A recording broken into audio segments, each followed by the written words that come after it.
I'm jealous of my boyfriend's girl best friend because of their past. You should not be jealous of her. I study on the same campus as my partner and his best friend.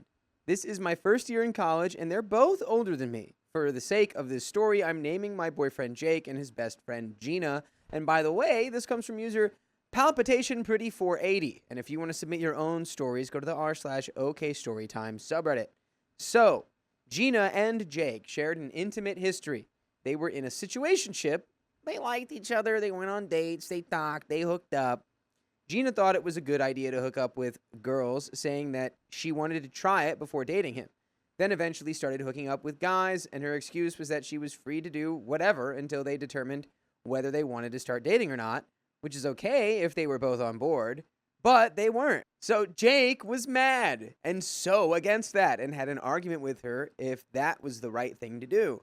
Eventually, they decided that they didn't have the same values and boundaries and were better off as just friends, and apparently that broke Jake's heart at the time. Fast forward, and Jake and I met, and we hit it off and started dating. So he decided I should meet Gina, his best friend. The day I met Gina for the first time in uni, I had no idea about their history.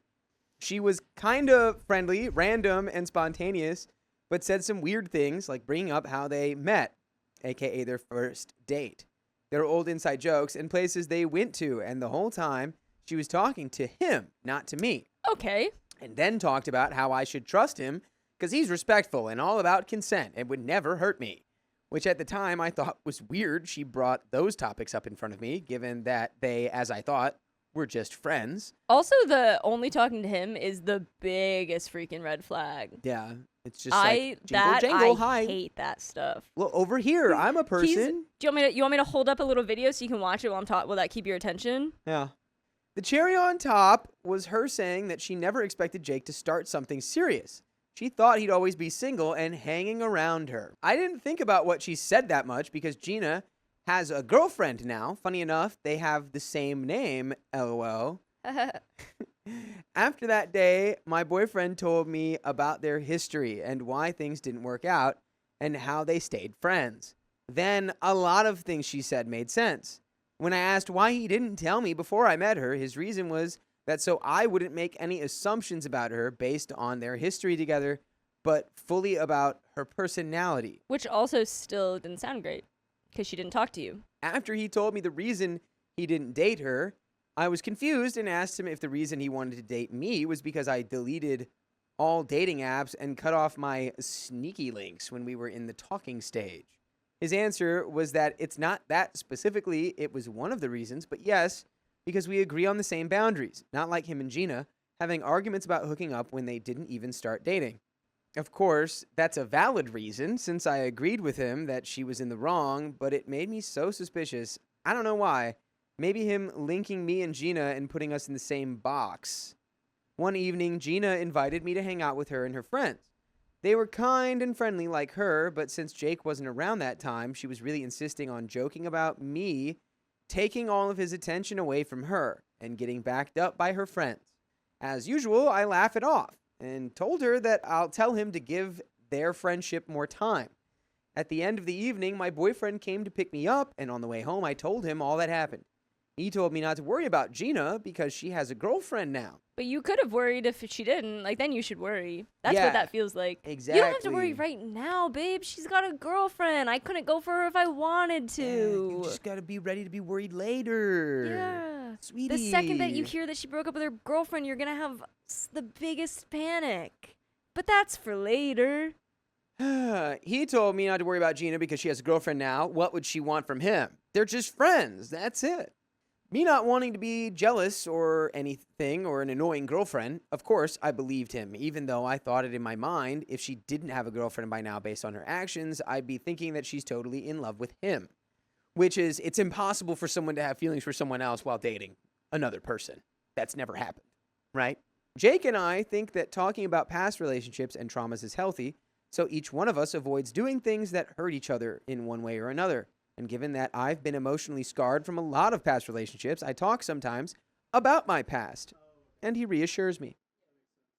So after telling me about Gina, he started mentioning her more and telling me more about the things they've done before. I told him that I find it strange how they're still friends because personally I can't stay friends with my exes or old crushes, at least until I move on completely and stop liking them. He asked whether we're going to stay friends if we break up, which is a crazy thing to be asking. Okay. So I told him that I don't feel comfortable when he shares things about Gina, and it's different from me sharing about my exes. He doesn't know my exes personally. I know Gina. I still have to see her and hang out with her, and it's uncomfortable to think they were kinda together, plus her weird behavior sometimes gets to me. And we agreed on that. Some months passed. Many moons later, I saw Gina on social media talking about taking some time off. I was concerned, of course, so I asked Jake if she's okay. He told me maybe she had a fight with her girlfriend. He'll check. And then you say, no, you don't need to. I'm really not that concerned about Gina, and I don't want you to be either. Okay.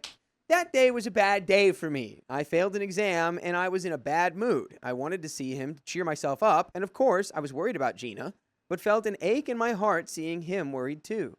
I was concerned if she really broke up with her girlfriend, she would try and steal Jake back, which I know, it's stupid, but I Nope. got cheated on previously and didn't want it to happen again. It's not stupid! Totally valid. You have like the most reason to not want Gina to be single. While waiting for her, we were scrolling through his gallery watching pics of his cats. There were a lot of pictures of Gina, ones he took for her, selfies of her on his phone, her with his cats, and everything. I felt my heart dropping, and it felt weird. I was so bothered. He didn't even try to hide it, which I couldn't guess if it was a good thing or a bad thing. Then whenever I say something, he says, Gina says that too. Oh! Ah! I think he was so concerned about her that he couldn't stop thinking about her all that day. Finally, Gina arrived and we said our hellos. Jake held her hand and backed up from me, and I stood there watching them talking far from me, but I couldn't hear the convo. After like 10 minutes, they came back and Gina said, "Thanks for making him check on me like the old days," with a weird smile. So I said, "You're welcome," and held Jake's hand to go. Then when she left our eyesight, I dropped his hand, and I was like, I need to go to the toilet, and went there to cry a little. Oh, no, girl. See, like, this is for a relationship that we know is so fresh. This is just an out. This is just a leave. You don't need to be there. Neither of them seem to want you there. Why were you even there? Right. I don't cry easily, but that made me so uncomfortable. My trust issues were up to the skies, and I felt like I'm burning on the inside and felt so unsafe at the moment. I don't know if this is relevant, but I got cheated on before, as I mentioned. It was a major event in my life and all, and I'm afraid it will happen again, and I like Jake a lot. I don't want things to go muddy with him. It's already deep in the mud. And by the way, you can get out of the mud by listening to full episodes with stories just like this on Spotify, iHeartRadio, and Apple Podcasts, and wherever you listen to podcasts. Just search OK Storytime. You can listen to 69 consecutive days worth of stories. Been waiting for that. Funny number. We've got a little bit more story here. I mean, so yeah, go date Gina, man. Go get her. Yep. That's what I'm saying. Yep. Biggest power move, OP? You date Gina. Now I'm acting cold and ignoring him because I have no idea why I am mad exactly. I do. We do. Do I want her pics to be deleted? Do I want him to stop talking to her? Am I just insecure and need reassurance? I don't want to say anything to hurt him, and I don't want to be the kind of girlfriend who makes him push his friends away. You mean his ex-lover? Yeah, this is different. And now Jake noticed I'm a little off and asked me to go on a date tomorrow. I'm sure he's going to ask why I'm mad. Should I open up this topic and tell him that I'm not comfortable with Gina's presence, or should I cancel the date and never talk about it? I think you should cancel your relationship with this guy and move on. Yeah, we're well beyond the canceling the date. We're getting out of here. Yeah. Yeah. Cut your losses. This guy, if this guy can't see that the things he's doing with Gina is like crossing a line emotionally that shouldn't be happening in a relationship, then he's not ready to date. We have some comments here to finish this story off. Comment number 1. Talk it through with them, love. I don't like this one. Keep going. I don't like you. It's the best chance of closure for yourself. Putting distance between you and Jake is just going to push him towards her if the tendency is there. Express your concerns with him, talk it out, and how he responds to your concerns will determine how suited he is for you. Girl best friends are always a source of jealousy. That's not true. It's normal, but it's how you deal with it that's going to be the deciding factor of your relationship. Girl best friends, not girl best friends. I was... Oh, yeah, you were just saying that's I probably not did always say true. It's a pretty common trope. Yeah, but it doesn't have to be that way because it just happens that this the girl thing best is, friend is his ex-girlfriend. Like, having girl best friends is different than girl best friends. Like, there's a girl best friend, and then there's just, like, girl best friends. Yeah, I don't know. Because they're usually just female friends. It's not like girl best friend implies, like, usually something's weird. I reported my ex to the authorities after we broke up. Get tattled on, nerd. And we do have a trigger warning for emotional abuse. I, 36 male, ended up having to report my ex, 27 male, to the police after our relationship had come to its end. I was in a relationship with this guy, let's call him Josh. At first, everything seemed really normal, and things were going smoothly. The first night we spent together alone, we decided to be each other's, and that was good, or so I thought. What started out fine was anything but. By the way, this comes from Unbreakable M, and if you want to submit your own stories, go to the r/OK Storytime subreddit. So, one day I got up off my couch in my living room and looked out onto the back garden. My living room faces the back garden. The house has a weird layout. And I smiled and waved at my neighbor who lived in the next block across from my house, who was walking his dog. At the time, Josh had an issue, a green-eyed, jealous issue. He was jealous, insanely so. If I had male friends, even if they were straight, he blamed one of his ex-boyfriends whose friend used to tag along whenever they met. But what he failed to mention is so was his friend Victoria. Not her real name, but you get the point. And I know this because I'm friends with his ex. At first I thought it was kind of sweet, but the more I stayed in this relationship, I realized it was anything but. Whenever I would bring up topics which I may have wanted his advice on, or if he asked me who messaged me, even though the messages were harmless, and if it happened to be a male friend, he would get annoyed and defensive and start arguing with me over it. Ay, ay, ay. So much so, I used to say, well, what do you want me to do, be your doll? Because it felt like no matter what I said or did, it wasn't enough for him. I was to be devoid of all opinions because the only opinion that mattered was his opinion. If we spoke about a subject I knew stuff about and he'd got it wrong, I'd calmly remind him that things didn't go like that. I was very patient, even when I shouldn't have been. Together for 6 months, but it felt longer.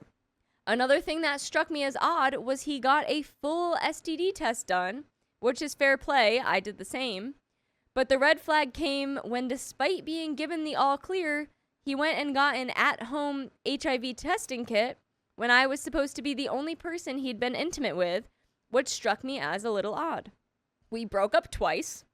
The first time, it was because my friend messaged me, and I had told Josh it was just my friend asking to be added to my new Discord when I made it.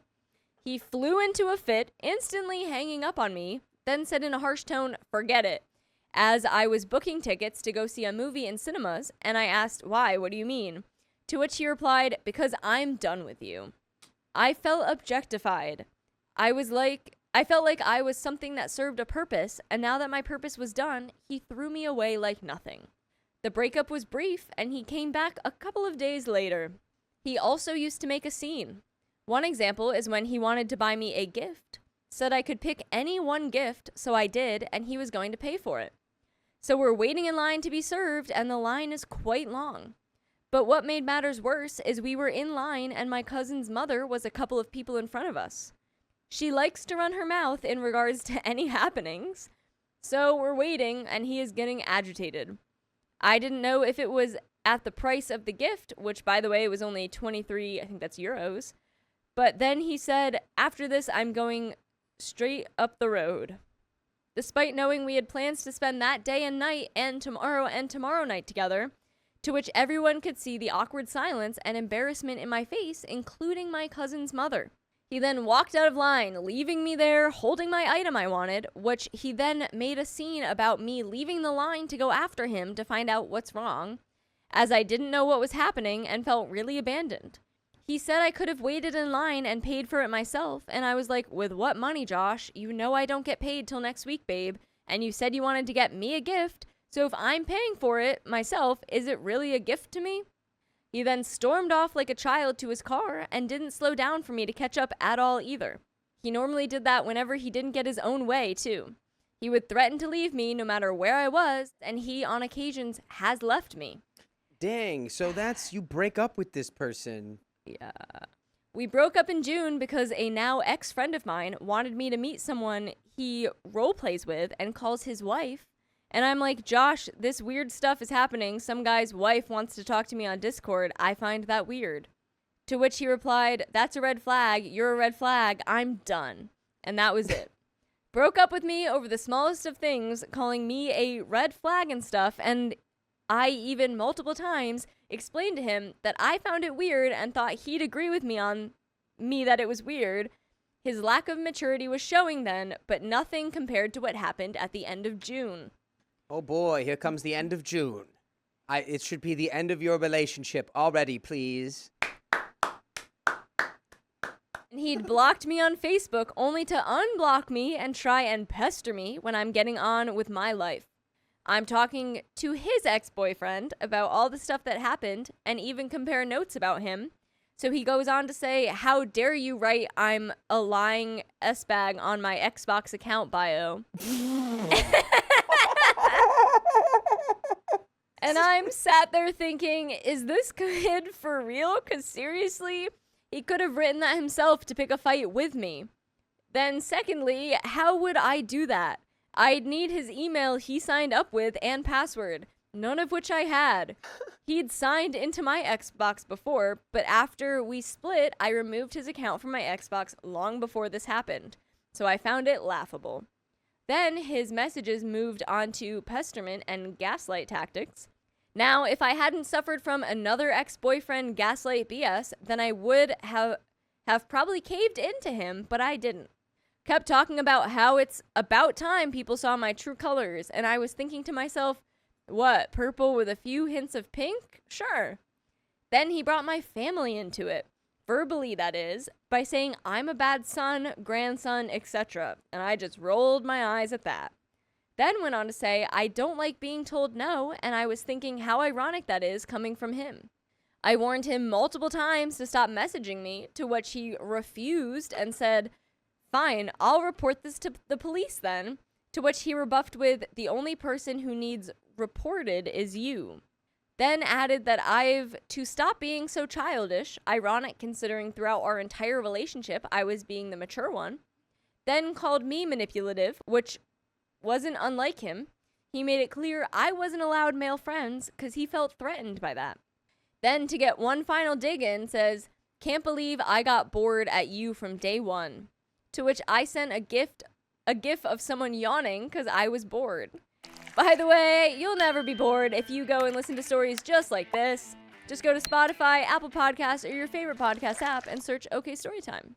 We got more, but this is just a lot. Yeah, just that's a good response to like, wow, I was bored of you from day one. Just like, I'm bored of you, bye. dude.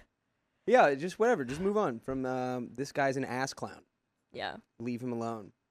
I did report him to the police, but police did nothing in regards to even warning him to stay away. Only thing that happened was they got someone from their mental health victims line to phone me back and see if I was happy with what they'd done. I felt bad for reporting him, but am I the a-hole in this situation? Especially after I told him 6 times to stop.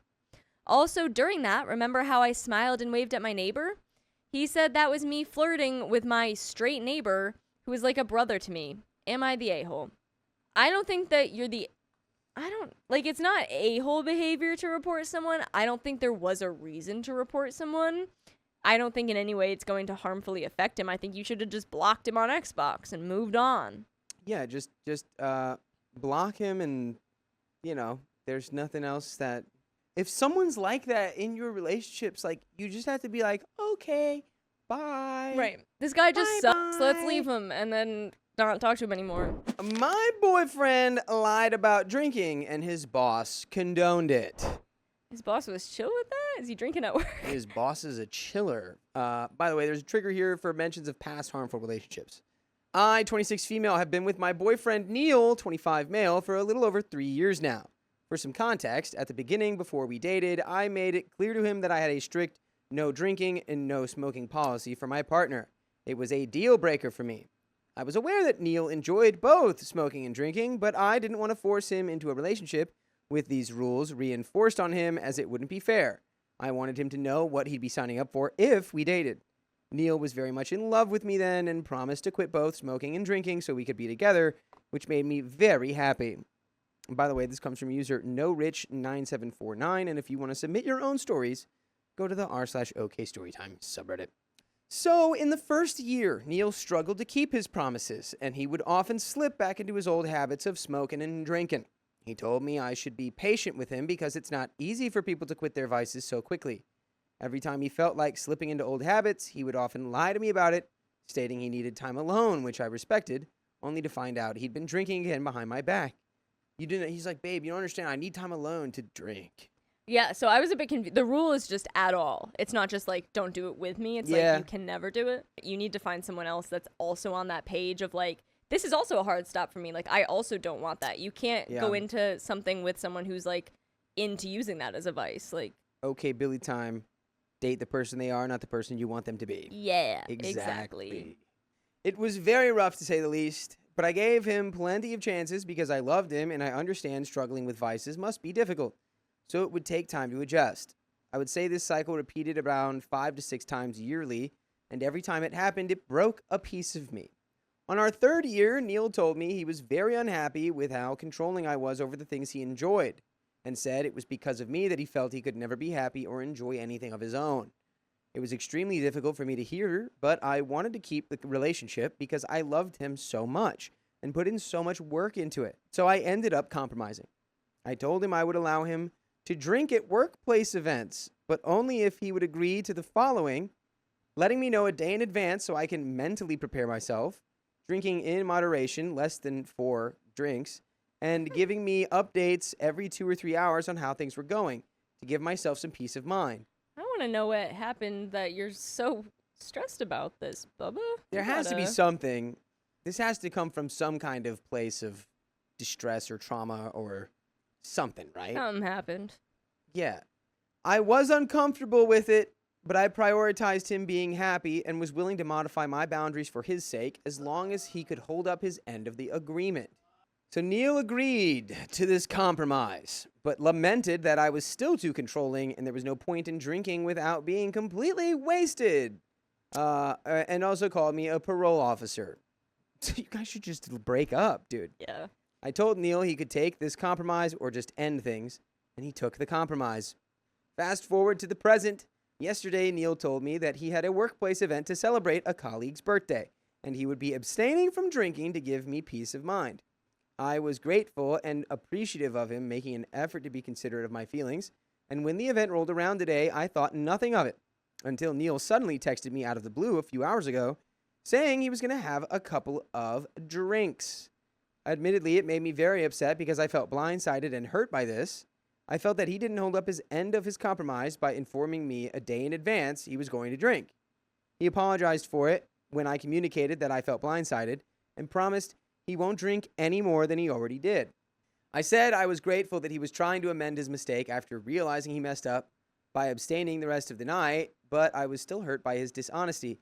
And then he went silent for a few hours, which made me worried. And after a long period of silence, Neil's colleague, let's call him Mike, texted me through his phone saying he was blacked out and was going to stay at his boss's place overnight, and he's safe and will be back in the morning. This absolutely broke me because even in all the times Neil had drank during his relapses, he'd always make it home safely and I could look after him. Not only did Neil lie to me multiple times and pretend to amend his mistake to me, he also failed to do anything in the compromise we set out for each other. And this time, he was so wasted he couldn't even come home. This devastated me, and Neil's colleague gave me the phone number of their boss, this is relevant, to message in case I had any worries.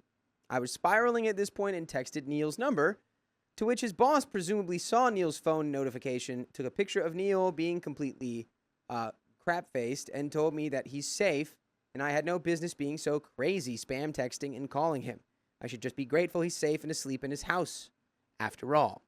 I told his boss that Neil and I had a prior compromise, and in terms of drinking, this was devastating to me. I wanted to take him back home myself personally and asked for his address. I was then ghosted for an entire hour, which led me to call the boss's phone number that the colleague gave, but it didn't go through. His boss eventually replied to me through Neil's phone and told me that I was overreacting. Neil did nothing wrong and was a controlling, crazy witch. I mean, Neil did get blackout at a work party, which you probably shouldn't do. Probably But, not. yeah, But she's a little if you crazy. get blacked out at the work party and then you're at the boss's house and he texts your girlfriend, leave him alone. Yeah, I think I it's think you probably had chill the to green get light to blackout. go a little crazy with the crew. But also, he should let her pick him up. Yeah, and that's the other thing is, I think the reason he's not going home is because I think given your dynamic, it would be more upsetting to you if he was home than if he was staying somewhere else. I was very upset because at that moment I felt like, what did a stranger know about my relationship boundaries to tell me that I'm overreacting? But again, I did call the number I was provided. I'm not proud of it, but I used Neil's computer to snoop around his work chats and found out there was a group chat where Neil's boss broke his phone, and Mike thought it would be funny to give me an unusable number for contacting purposes, knowing that I'd have a bad reaction to the situation. I feel very stupid and like I'm a laughingstock in his workplace, too. By the way, you'll never be a laughingstock if you go listen to full episodes with stories just like this one on Spotify and iHeartRadio and Apple Podcasts and wherever you listen to podcasts. Just search OK Storytime and you can listen to 69 consecutive days of stories. Like 24 hours times 69. I've been waiting a long time to say that. There's a little bit more story left. Yeah, I mean, girl, you gotta end this, or he's got, like, someone that you guys can't keep doing this. At the same time, his coworkers shouldn't be, like, messing with you this hard. That's kind of messed up. Right. But they're bad people at this point. End it. Get out of there. You don't need this. This is your time to realize that you don't need this and leave. Right. Now that I've been hyperventilating and crying for the past few hours, I'm starting to think maybe I'm the one at fault here. There's a reason why Neil's colleague and boss were so dismissive to me. I did overreact and started texting everyone I could get in contact with, the boss and Mike. Neil's boss already texted me that he was safe and resting at his house, so I should have let it go and not went crazy, right? Right. I felt so hurt when Neil lied to me again and went against all my boundaries, though. Was I not understanding enough? Am I too controlling for having boundaries? I don't think that's the right way to put that. It's not too controlling to have those because he did agree to them and, it was forwardly stated. And he was like, yeah, sure, like, I'm cool with giving that stuff up. Like, that'll be chill. Yeah. But, like, you are now taking it too far because he clearly doesn't care. I think there's a time limit to that Right. notion, and Right. 3 years is way It's too past much. it. Y'all just need to end this. 3 years together, and he Yeah. still didn't stop doing it? Yeah. Not really. You know, what is it? Fool me once. Shame on you, fool me twice. Fool me Shame 6 on to 7 me. times every year for 3 years. Yeah. Not really anyone yet. Yeah. Yet. Everyone else sees me as the problem and not Neil. I feel like I'm losing my sense of self. My chest hurts from crying so much. I'm still having a hard time lying in Neil's bed right now, and I'm dreading having to confront him about it when he wakes up later on. And we have some comments. Comment number 1. Have you attended therapy to help process your trauma? I ask this because I'm wondering if a therapist helped you with these boundaries. Sometimes such restrictive boundaries may limit your ability to have a partner that enjoys these things. For example, I have a family member who is sober and navigated a lot to get there. Yet they understand that not everyone has to be sober for them to stay sober and enjoy their sobriety. So they don't make it a requirement that everyone around them stays sober. I commend you for being upfront with your expectations, and I'm sorry he committed and then didn't follow through. The lying is the genuine deal breaker for me to say that you're not overreacting. 2 things can be true. He and his friends may think you're controlling, and you can keep your boundaries and end things because he didn't respect them. OP replies, I had been to therapy for a year or so when I was still in a harmful relationship, but ended after a year and never went back to it because of the finances. Therapy and mental wellness isn't always subsidized in my country, and I was struggling financially to afford it consistently and still am. The boundaries were set by myself, not with any therapist's help, to answer your question. I also made new boundaries in an attempt to compromise with him. I find myself able to manage my trauma despite feeling discomfort from his drinking, so long as he commits to my new boundaries. But I'm shown that he was unable to and even lied to me about it. The lying really hurt me a lot, I think even more so than the fact he was drinking. I think a part of me always knew we are highly incompatible, but it's never been more blatant until now. Not just from the way we communicate, but also just general lifestyle choices and personalities. The back and forth compromising and never being satisfied with it always leads to one of us feeling resentful in the relationship. When I give him the go-ahead to go for social events and drink moderately with my boundaries, he relapses back into his vices, disregards my boundaries, and lies to me, leading me to feel deeply hurt and resentful. When he skips the occasional celebration in order to give me peace of mind, he feels angry and resentful, and how restricted he feels, and how much fun he's missing out on. I also realized I've been shielding him from his repeated pattern of lying and disrespecting my boundaries constantly. My lack of self-respect is so jarring to me looking back at it. I think I was just so deeply in love that I was desperate to make things work, no matter how many times he lied, hurt me, or promised to quit drinking and be better. He's done this over 20 times in the past 3 years of the relationship, and I can't believe I've ignored such a huge red flag. It isn't healthy, and I'm heavily considering on letting go of the relationship if there's nothing more I can do to salvage this. I'm currently just staying up, waiting for him to wake up from his boss's house, sober up, and hopefully have an open conversation about my boundaries. I'm giving him an ultimatum, which we hate here. He can choose to love me or his drinking lifestyle. I can no longer make excuses for him and tank his lies and pain every time he relapses. If he chooses the relationship, then if he does repeat it again, I need to learn to respect myself enough to walk away for good. Just walk away. Yeah. Just walk away already. It's going to happen again. You know it's going to happen again. Just walk away now. It's happened for 3 years. Yeah. He's going to lie and say he'll stop, and then it's going to happen. It sucks having to give ultimatums because I always feel like it's unfair to the other party, which is true. You already know this, so don't do it. It's been plenty unfair for me to have given so many chances and have my trust betrayed time and time again, too. That's not what that is. That's fool me once, fool me twice, fool me 100 times. You have to start learning. You gotta base your decisions off of the reality laid out in front of you. Yeah, you know this is gonna keep happening. Leave. You leave while he's blackout at the boss's house. Yeah, do that. And if you can. You literally hit every logical point of like why this won't work, and you're like, but I'll stay one more time. Yeah. Why?